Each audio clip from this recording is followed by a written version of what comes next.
আমন্ত্রণ সবাইকে। আজকে আপনাদেরকে দেখাবো মুরগির বাচ্চা পালন পদ্ধতি। আজকে আমার মুরগিগুলার এই বাচ্চাগুলার বয়স হয়েছে আজকে আপনার 5 দিন। এই 5 দিনের মধ্যে আমি কি করলাম, এই লাইটটা একটু আগে বন্ধ করে দিছি। দিনের তাপমাত্রা যেহেতু ওদের সাথে মানানসই, তো শুধু রাত্রিটাই আমি লাইটটা জ্বালিয়ে রাখি। 100 ওয়াটি লাল ভাল্ব। এই যে দেখছেন এখানে, এই যে দেখতেছেন এটা কার্পেট। আমি প্রথম দিন কী করছি, এই কার্পেটের মধ্যে পেপার দিয়ে ওদেরকে খাবার ছিটিয়ে দিয়ে দিয়েছিলাম এবং 24 ঘন্টা লেবুর পানি জ্বালাইছিলাম। এর পরের দিন কী করছি, থায়োবিন রেনামক্স, এ দেখেন পানির কালারটা একটু, থায়োবিন একটু কম হওয়াতে থায়োবিন নাই, তো কমলা কালারটা আসে নাই, এটা দ্রবণটা কমলা কালার চলে আসে।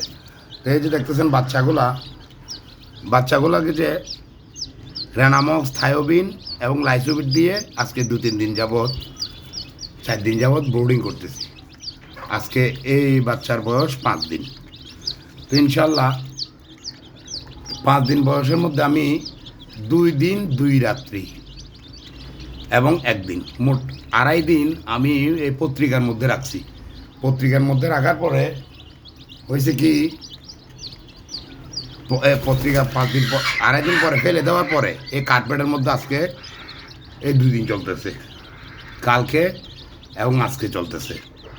তো কার্পেট কি করব জানেন, কার্পেট এই কালকে, আজকে রাতটা পাল্টিয়ে দেবো, কালকে সকালে এই কার্পেট এগুলো নিয়ে রাখবো, নিয়ে উঠাই ফেলবো এবং শুধু একটা কার্পেট রাখবো, যাতে করে ওদেরকে খাবার দিলে এই যে নিচে দিয়ে যেমন পড়ে না যায়।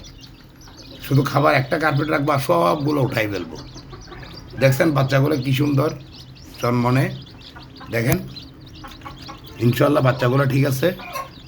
আজকে একজন আমার বন্ধু সওদাগর আসার কথা, যদিও ওর সাথে কমিটমেন্ট হয়, কথাবার্তা ঠিক হয়, তাহলে বাচ্চাগুলো বিক্রিও হয়ে যেতে পারে, বিশ্বাস নাই। আর না হলে যতদিন পালবো ব্রুডিং ব্যবস্থায় কী খাওয়াচ্ছি সেটাও জানাবো। এই যে দেখেন আমি স্টার্টার ফিড দিছি।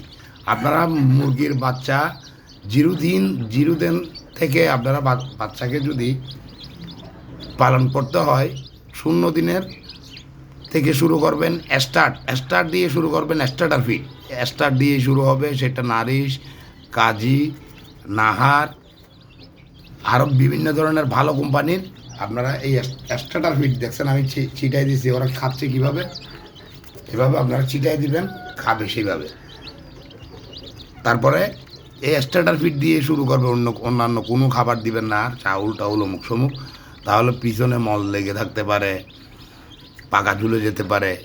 স্টার্টার ফিডের মধ্যে একদম 16 ঘনা খাবারের পুষ্টি গুণ সবগুলো আছে, তবে ভালো কোম্পানিরটা লাগবে। তো ঠিক আছে, আজকের ভিডিও এই পর্যন্ত। আপনারা সবাই ভালো থাকবেন, সুস্থ থাকবেন। আগামী ভিডিও দেখার আপনাদের আমন্ত্রণ রইল। এই যে দেখেন ডিম পাড়তে বসছে।